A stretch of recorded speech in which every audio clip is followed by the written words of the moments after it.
Yesterday, listener Samantha wrote into the podcast and she asked me, in my internship site, I have a majority of male clients and I am looking for a little help in navigating the therapeutic relationship as a woman with male clients.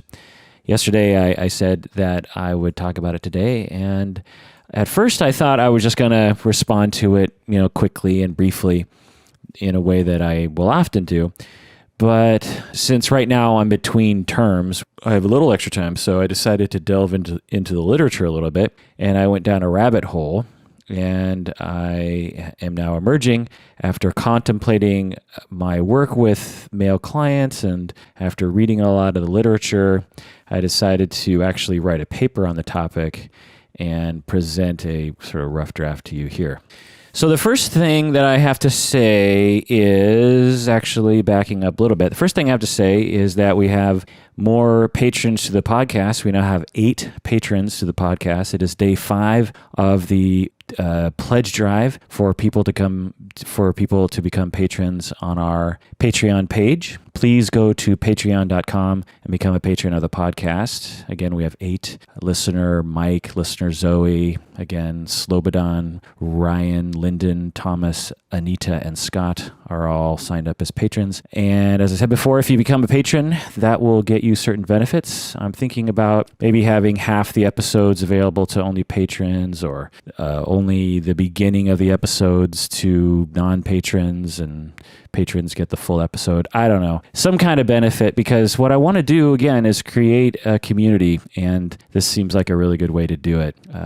A way for those people that are most invested to get the most out of the community. Anyway, also, this is the Psychology in Seattle podcast. I am your loyal host, Dr. Kirk Honda. I am chair of the Couple and Family Therapy program at Antioch University, Seattle, and I'm also a licensed therapist. Okay, so let's get into it, shall we? All right, so the first thing I want to say is the title of this podcast. I'm going to call it 10 Tips on How to Counsel Men. So pretty easy to understand title to this podcast and the paper I'm writing.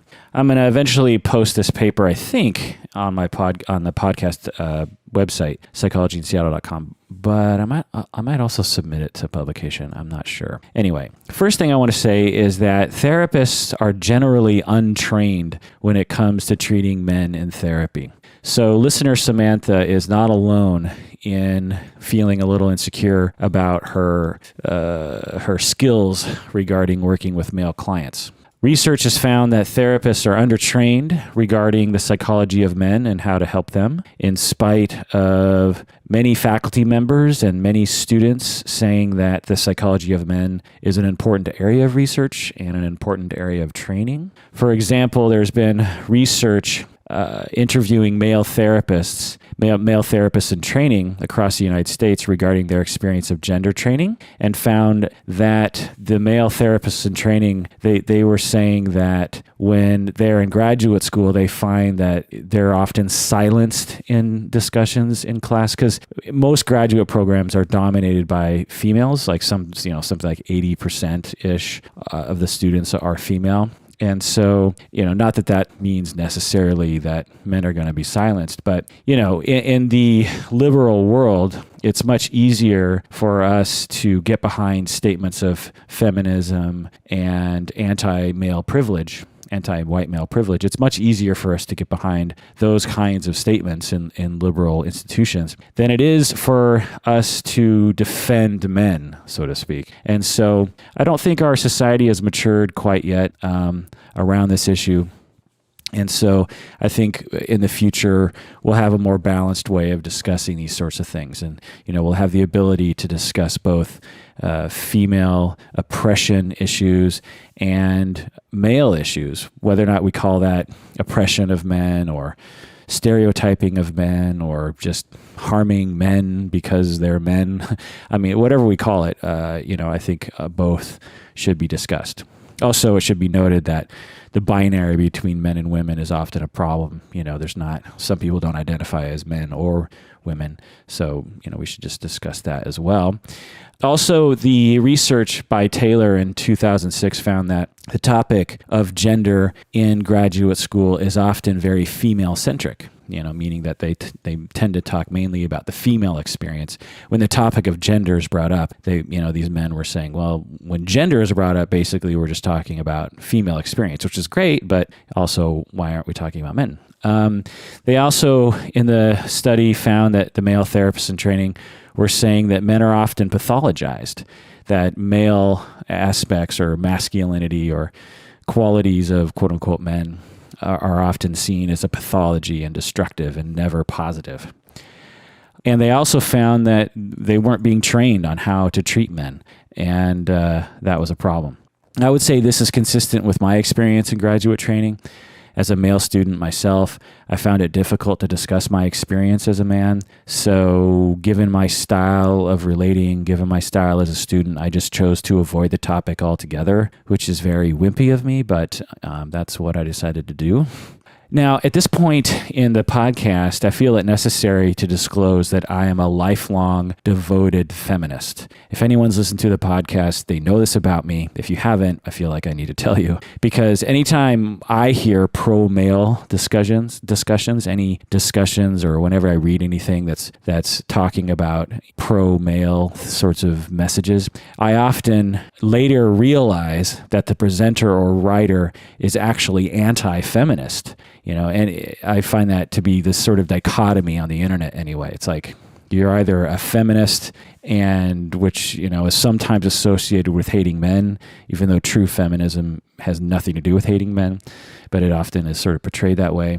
Or you're a pro-male person in which you believe in anti-feminist notions, such as there is no such thing as the glass ceiling, and that women are the ones that have privilege in our society and all that crap.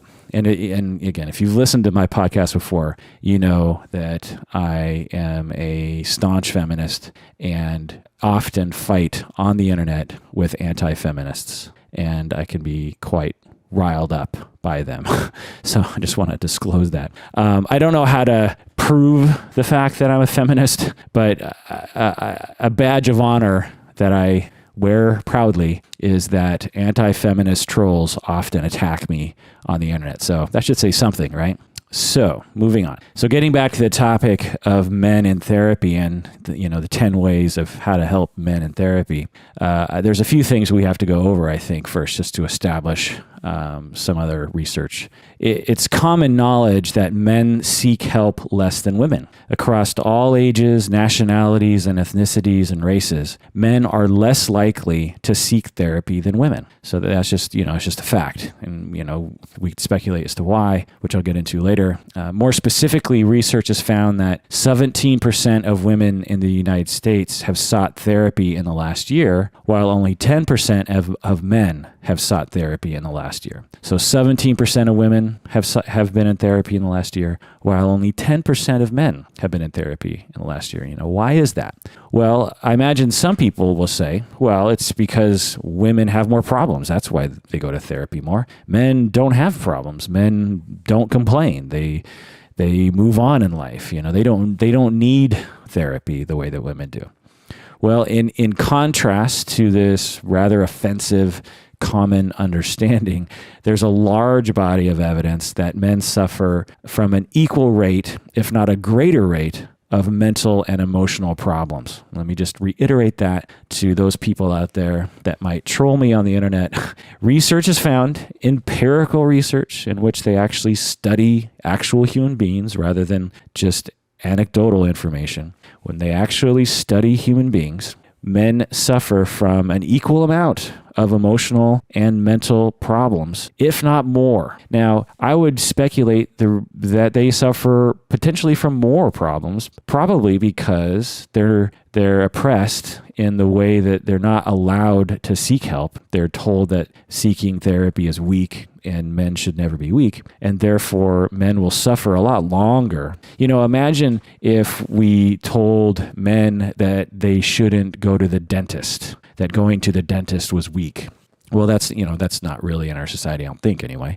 But imagine if we did that. Well, you would imagine you would see more cavities and more problems with one's teeth in the male population as opposed to the female population, right? Well, the same goes for mental health. Humans have problems. Humans have emotional problems. And if you take one group and say it's unmanly to go to therapy and prevent them from going to therapy, then it's going to make their problems worse. So anyway, all right. So why do men avoid getting help? Well, as I was getting to, society, tells them this, but there's also a number of other sociocultural values and beliefs that contribute to this. And I could go on, and I could talk about, the long history of our country and our society. But in general, and to put it simply, boys and men are socialized to be rigidly autonomous, competence-oriented, tough, confident, self-reliant, action-oriented, self-regulated, unexpressive, achievement-oriented, status-oriented, aggressive, independent, daring, and potentially violent. So these are the qualities. Again, I'm just going to say them again because a lot of them really pertain to the issue at hand here. So in general, men are socialized to be rigidly autonomous, competence-oriented. They're socialized to be tough, confident, self-reliant, action-oriented, self-regulated, unexpressive, achievement-oriented, status-oriented, aggressive, independent, daring, and violent. Now, several of these fly in the face of actually going to therapy, right? And, just going into my own life, I can think of countless examples of how I was socialized to be this way. I played a lot of sports growing up, and whenever we were injured, the coaches and society, and I mean society meaning the parents and the kids around me, would say, be a man, walk it off, don't cry. I learned no one ever told me as a child that it was wrong to cry, but I learned that it was wrong for boys to cry. And I eliminated my crying behavior. I think I've talked about this on the podcast before, where in the 5th or 6th grade, I learned how to suppress crying. And every time I had the urge to cry, I would get angry. And as a result, I didn't shed a tear for 10 years. I mean, maybe 1 or 2 tears in very extreme circumstances. But throughout my adolescence and into my young adulthood, I never cried. Well, no one explicitly told me that I couldn't cry. In fact, people explicitly told me that it was okay to cry. I remember watching Free to Be You and Me when I was a kid, and there was Mean Joe Green, I think it was, singing that song, "It's All Right to Cry." Google it. It's a wonderful, Michael Jackson's in that movie. But anyway, I was told it was okay to cry. And yet even though I was a confident kid and, emotionally balanced, I think for the most part, on the average, I was really insecure about crying and I suppressed it. And I can think of countless examples of how I enacted these kinds of messages towards boys. If I'm roughhousing with some kids and a boy gets hurt, I'll say things like, "Oh, you can take it. You're a man. You're a big man. You can do it. You can do it." It's not malevolent. It's not like I'm trying to shame the child in terms of his emotional expressiveness, but in essence, that's what I'm doing. I'm essentially saying being a man means not expressing any pain. It means not asking for help. It means being able to take it like a man. And these messages are strong, and they continue. They're around today in full force. So moving on here. So that's a reason. These are reasons why men don't go to therapy. To be more specific, research has found that men avoid counseling because it is associated with the opposite of the masculine ideal. Things like weakness, dependency, being reliant on others, being emotionally vulnerable, in need of help, empathic toward the self, having empathy toward the self, being unsure, and being expressive with one's emotions. These are all things that are associated with femininity and therefore unmasculine. And so men will avoid counseling because being dependent and reliant on others is associated with women, and men have been taught to avoid femininity like the plague. or else you'll be labeled a faggot and get, beat up after school.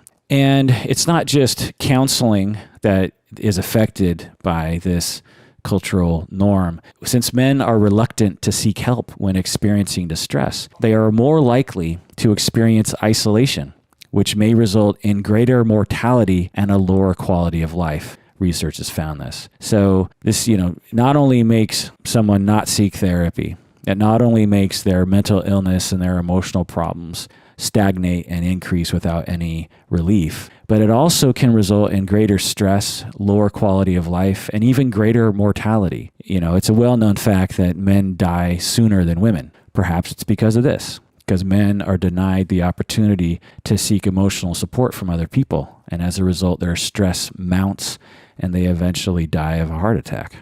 It's at this point in the podcast that I feel compelled to point out that research on gender often finds that men and women are often much more similar than assumed or reported in the literature. So, as we talk about, men and women, and we talk about research, saying that men do this and women do that, understand that these are bell curves of distribution and that men and women are much more alike than they are different. And so we just need to keep that in mind, for instance, it's not as if women are told that therapy is wonderful. Men and women are both told that going to therapy is a sign of weakness. And both men and women are told that being weak is bad and that being dependent on other people is bad. But it's just that men are told that more so in general, and this is also not to say that some men are told different messages that grow up in different cultural pockets and have different kinds of messaging in their families and in their neighborhoods.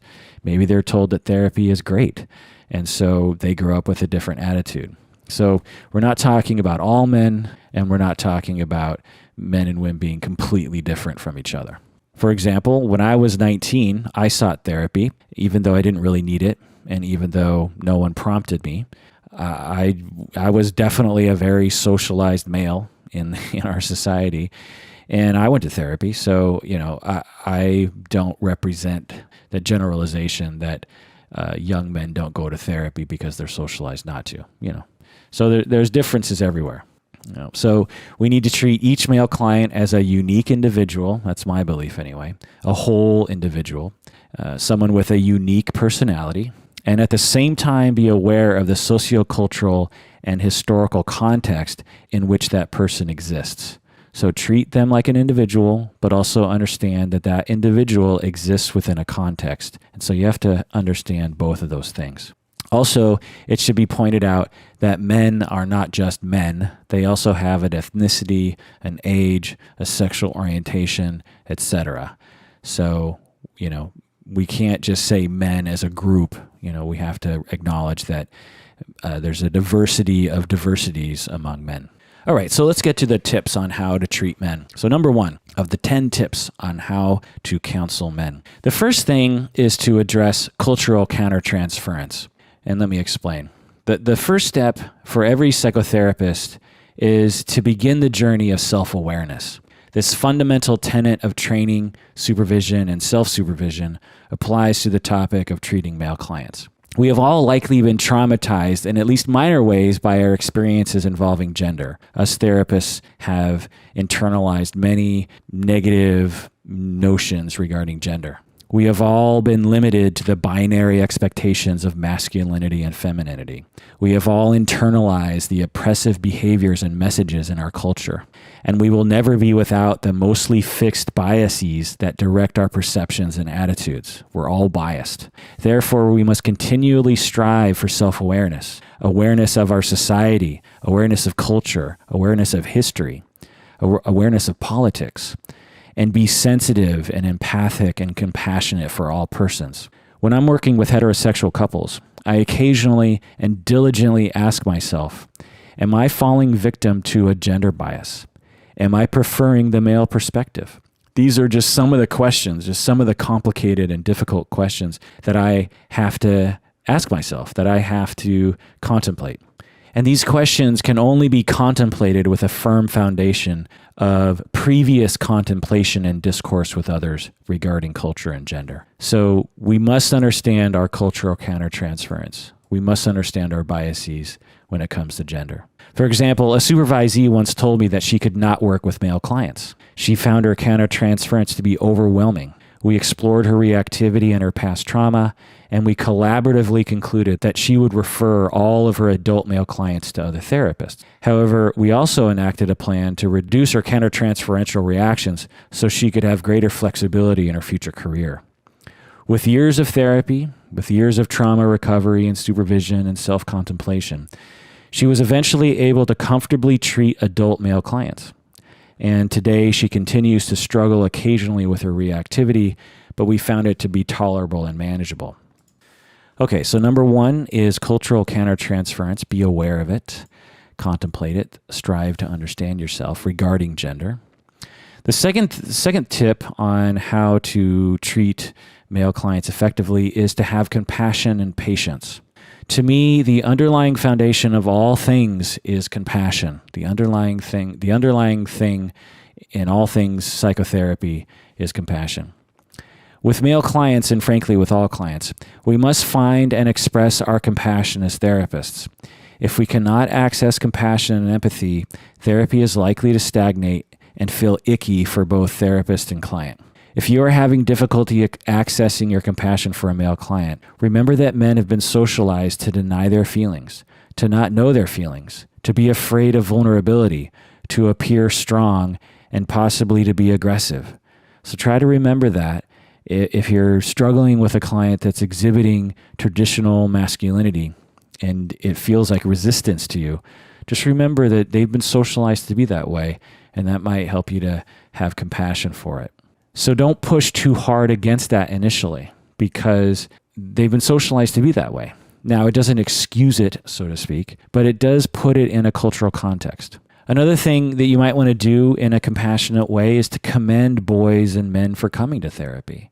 Men and boys, when they come to therapy, in general, have to overcome more stigma in order to come to your office. And so one way to exhibit your compassion and patience is to commend them for even coming. Again, you should commend anyone for coming, but maybe particularly boys and men. Also, it might help to emphasize your compassion and empathy with men in a particularly big way, if that makes any sense. You might want to really pour on the compassion for clients, for male clients initially, to help them feel the benefits of healthy dependency on you.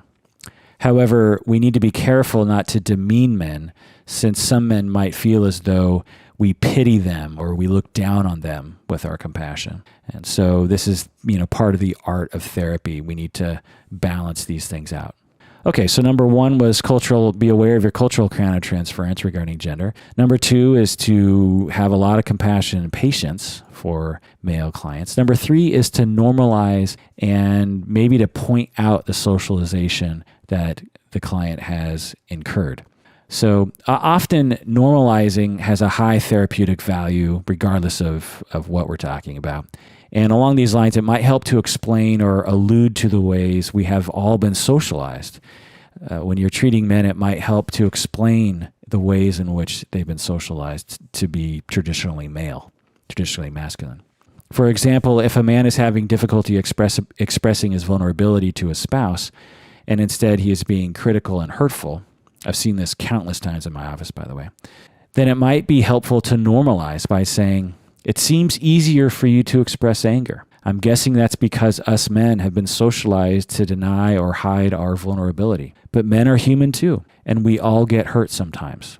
So, through that example, it's not a great example, but through that example with this fictional client, I'm saying that it's normal for you to feel angry. It's normal for you to convert your vulnerability into anger. That's totally normal. I get it. And I've been there. And I've done that myself. But, it's also normal for us to have vulnerability and for us to want to hide it, And what you'll find in my experience is that since people generally want to be heard and generally want to express their emotions, when you open the door in that compassionate way while valuing where they're coming from, people will naturally gravitate towards expressing their vulnerability to you.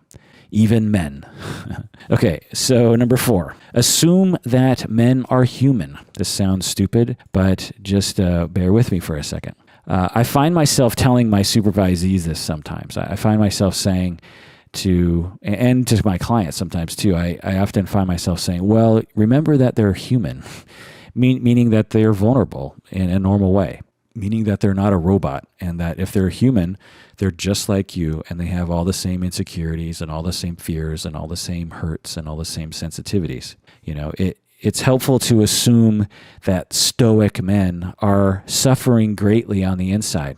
And if you assume that, you'll often be correct. Now, sometimes you won't be. I mean, sometimes stoic men in the end will say, no, I'm cool. I've just really come to a really relaxed place emotionally in my life. And I almost never feel distress and I'm cool. But often I find that stoic men, they say that, and they might even really believe it. And they might even really halfway experience that. But deep down, they are suffering. Perhaps even greater than you would possibly imagine. And I know this sounds very cliche of a therapist to say, but I've certainly seen that. I mean, think about it. Everyone has vulnerabilities and everyone has insecurities and everyone has little hurts and sensitivities. I mean, if it's one thing as I get older and start actually entering different hierarchies, it's like I'm the chair of my program now, it's high up. And I'm just as insecure and I feel just as stupid as I did when I was 17 or 10 or 5. I feel just as much of a fraud as I've ever felt. And, so that makes me realize that, nobody is without those feelings. Obama, Trump, all these people are human beings, and there's no way that they don't have insecurities. There's just no way, And I know it's hard to imagine because we like to hold people up and say, no way, they don't have those feelings. They don't have the human feelings that I do. They're perfect, or they're beyond that, or look how famous they are. Of course, they have enough validation. Well, if you listen to enough interviews, like on the WTF podcast or something, you realize that everyone suffers. And so the number 4 tip here is to assume that men are human. Assume they have a gushy center. Number 5, and this is something that I often tell myself, is to assume that men are lonely. Because they've been socialized to be stoic and distant and self-reliant and unemotional and independent, that will create a very lonely existence. It will create an existence in which the man has a feeling and has a need for support, but feels he can't ask for it. And therefore, no one really knows what he's experiencing. And therefore, he feels very lonely and very afraid.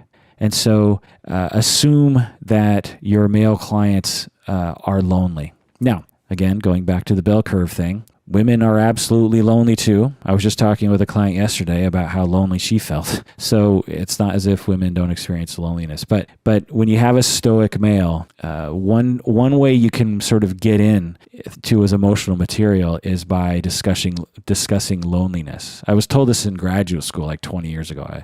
Someone said, just assume that men are lonely, or I can't remember what exactly it said. And at the time I thought, well, that sounds kind of silly. But whenever I reach a kind of dead end, I'll start gravitating my language toward loneliness, and I find that men will respond to that, and it'll open them up. Okay, so again, number 1, be in touch with your cultural countertransference, your biases, that sort of thing. Number 2, have compassion and patience for men. Number 3, normalize and point out socialization. Number 4, assume they are human. Number 5, assume they're lonely. And number 6, allow men to be men. Allow the men to be men. Again, sounds really stupid, but work with me here. For men who adhere closely to traditional mainstream American male qualities, it might be helpful to allow men to remain within their idea of masculinity while also being therapeutic. This is complicated, so let me explain. Perhaps an example will help. Okay, so, and as a caveat here, whenever I discuss client data, I always mask their identity so that the client wouldn't be able to recognize themselves if they heard this. Or I leave out so much that there's really no way you could identify the person. Okay, so having said that, once I found myself extremely frustrated with a male client. He was a contractor and he was quite traditionally masculine. I was trying in vain to convince him to be less critical of his teenage son, but he was unconvinced. And through frustration, I gave in to my countertransference and became outwardly and overtly aggressive with him. We argued loudly for a very long time. And at the end of the session, I figured he would terminate therapy, but instead he scheduled another appointment. And after this aggressive, overt session, he opened up, which seemed weird to me. He became much more vulnerable. And in every session, he would cry. And he would say jokingly, "You always do this to me." But halfway through the session, we'd get to some kind of soft point, in him, and he'd start crying and he'd say, "You always do this to me." So why was our yelling match so helpful for him? Well, perhaps it's because I stopped approaching him softly and diplomatically, which are both feminine qualities, and instead came at him in a straightforward, masculine, aggressive manner. I approached him on his terms, as a traditional male, and maybe that's what he needed. Now, I'm not recommending that all therapists should yell at their resistant male clients. Rather, I'm suggesting that if you are having difficulty connecting with a male client, you might consider approaching him with masculine energy and mannerisms. Maybe he wants to joke around more. Maybe he wants direct communication. Maybe he wants to be more aggressive. Maybe he wants more aggressive, energy in the room. These are questions worth contemplating when struggling with resistant male clients. Along these lines, be aware of your office decor and the way that you dress. As with all clients, we should always be aware of the way clients feel in our offices. Traditional men might be put off by particularly feminine office decor. This is not to say that therapists should not be allowed to decorate their offices in whatever way they want, but it's worth considering. All right, tip number 7. Assume you can help. Getting back to the original question from the podcast listener, Samantha, that initiated the writing of this paper and of this podcast. I suspect she believes that she's at a disadvantage with men because she is a woman. I have found this to be a common issue among novice female therapists. And the reverse is true for male therapists with female clients. Male therapists will come to me and say, "How can I treat a female? I don't know what it's like to be female." But take it from me, there's no compelling reason to believe that female therapists cannot help male clients just as well as male therapists can. After all, according to the research that I was discussing earlier, men and women are much more alike than different. So gender difference will not likely interfere with compassion and understanding. So assume you can help. It might just take a little bit more time to understand men if you're a woman. Which brings me to tip number 8, prove your worth. So if you're working with a traditionally masculine client, it might help to prove your worth early by highlighting your qualifications or showcasing your expertise. Traditional males might be wary of a female therapist who, quote unquote, just listens. So try to provide some concrete guidance early. And again, try to establish your authority and that you know what you're doing. But again, I hesitate to generalize since not all men are like this. But I found this to be helpful with some men.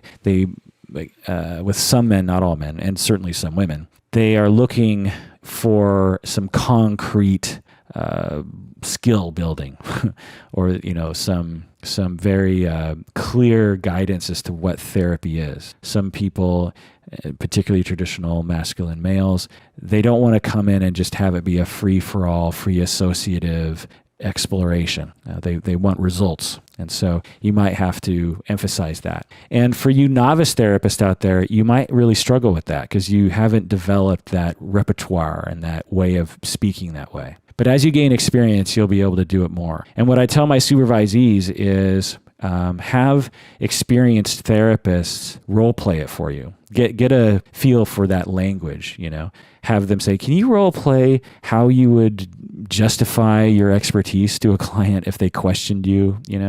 Say a client said, "You look young, how are you supposed to help me? I'm a man, you're a woman. I don't understand how this is going to work." Have the experienced therapist go through their thing and absorb that language. And then step 2 is practice it in the mirror, because practice makes perfect. And especially in the first session, you're kind of on stage. And you can't just be bumbling and stumbling through your various different sentences. You need to be able to have them come out of you in a fairly competent way. Otherwise, your clients might think you're an idiot.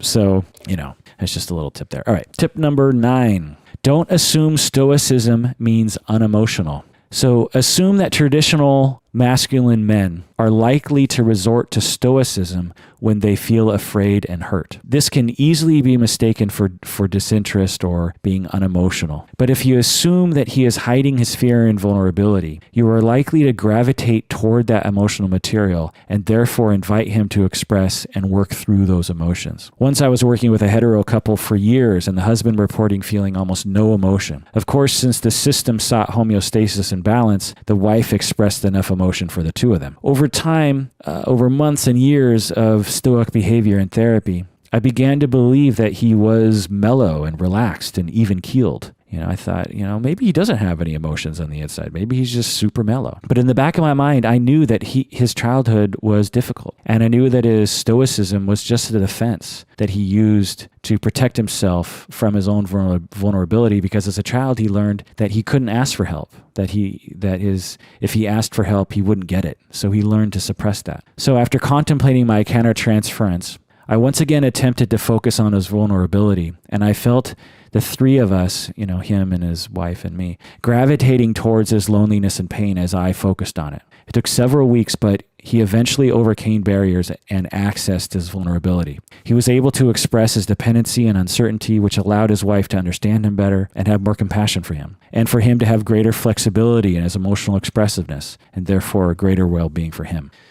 All right, tip number 10. Remember that traditional masculinity is not all negative. This is an important thing to remember. There are many positive aspects to masculinity. Now, of course, we need to be careful when discussing this because we do not want to uphold destructive aspects of the status quo, and we need to be very careful not to reinforce male privilege and destructive stereotyping. With that in mind, I consider the concept of quote-unquote positive masculinity helpful when treating men in therapy. The positive masculinity movement is an attempt to move away from seeing masculine qualities as solely destructive to identifying and encouraging helpful traditional masculine qualities. So think of it this way. Sometimes it is helpful to tell women clients to get in touch with their inner female power, right?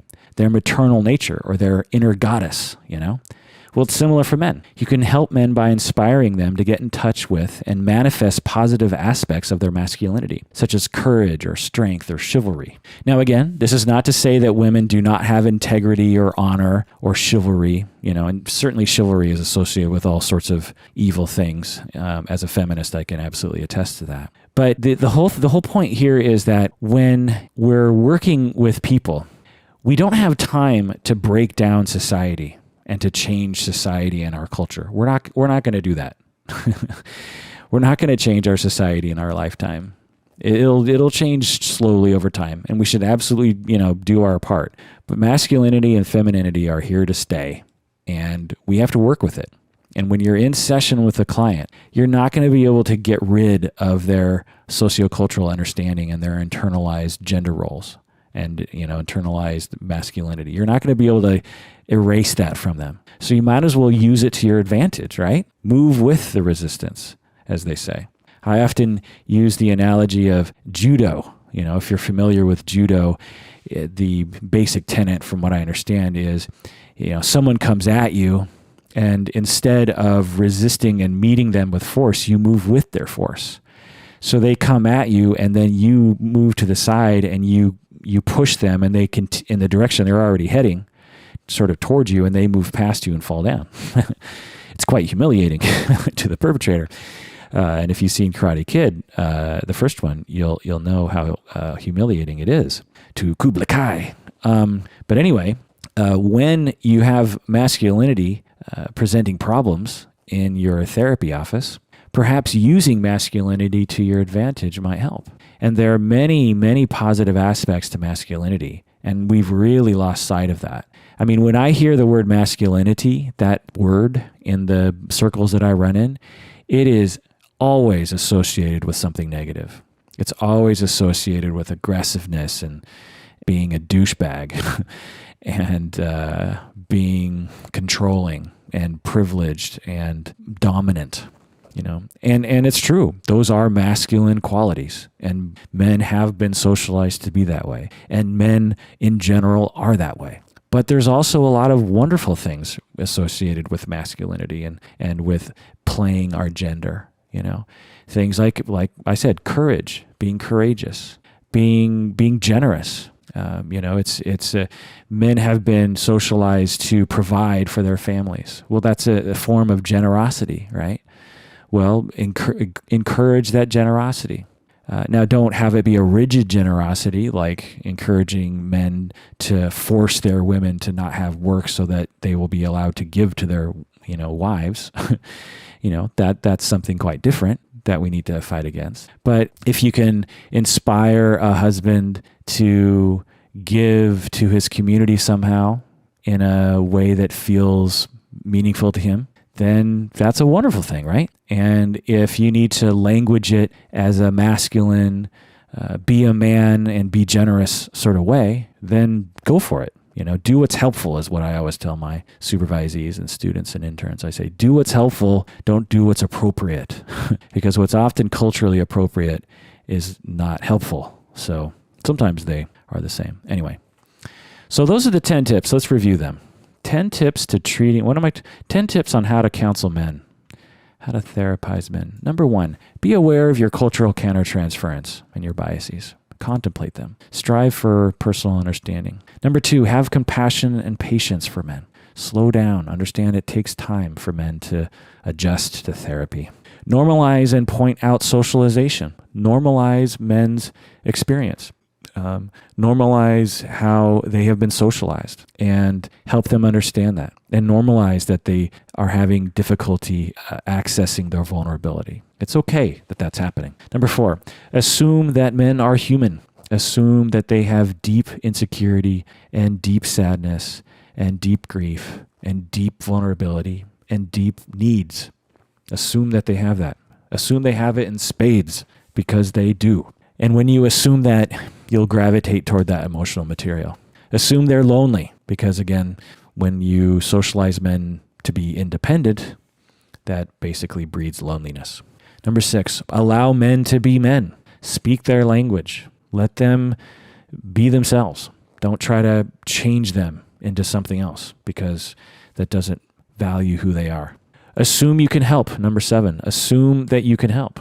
Just because you're a young female does not mean you can't help a 55-year-old man. It does not mean you can't help that person. You absolutely can. There's no reason to believe you can't. But it does mean that you might have to understand men a little better, and it might mean that you have to really struggle with your countertransference before you can truly see the client before you, and before you can have deep compassion for that person.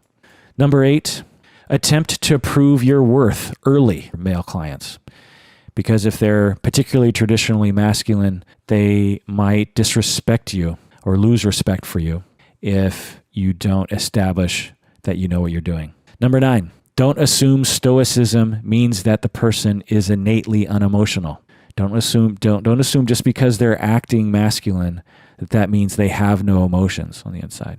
That's kind of a repeat of what I was talking about before, but anyway, bears repeating. Number 10, remember that traditional masculinity is not negative. There are a lot of wonderful aspects of masculinity in the same way that there's a lot of wonderful aspects of femininity. Why would the word feminine in our therapy world be associated with all things good and the word masculine be associated with all things bad? Well, it's because in the beginning, it was the opposite, or at least 50 years ago. And we decided that we had to counteract that by saying, well, look at all the wonderful things about femininity. There's all these wonderful things. And look over here, there's a lot of bad things about masculinity. We really need to acknowledge that there are bad things about masculinity. Well, because we're such simple, stupid people, we tend to not see the gray zone.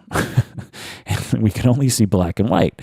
And so I encourage us to see the gray zone in which femininity and masculinity are both neither good nor bad. They just are what they are. And there are good and aspects to both, depending on the individual. So understand that things like courage and independence and self-reliance and being a tough guy, in certain contexts, these are good qualities to have. And you can use them as a therapist to help clients.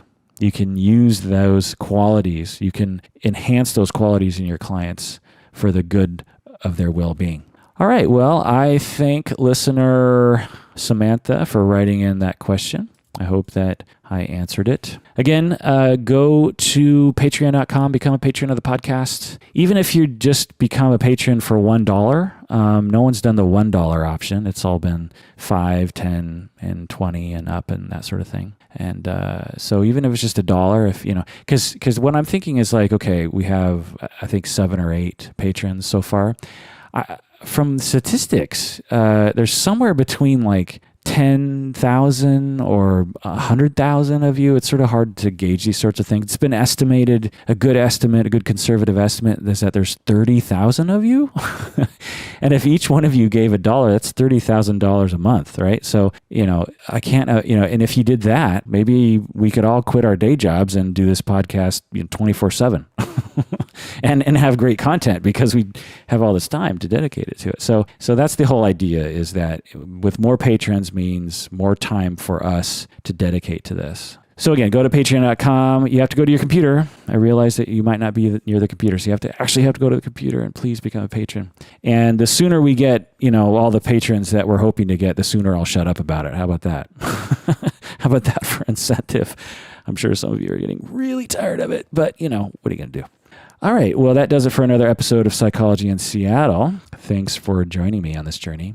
And please take care of yourself because you deserve it, whether you're masculine or not, right?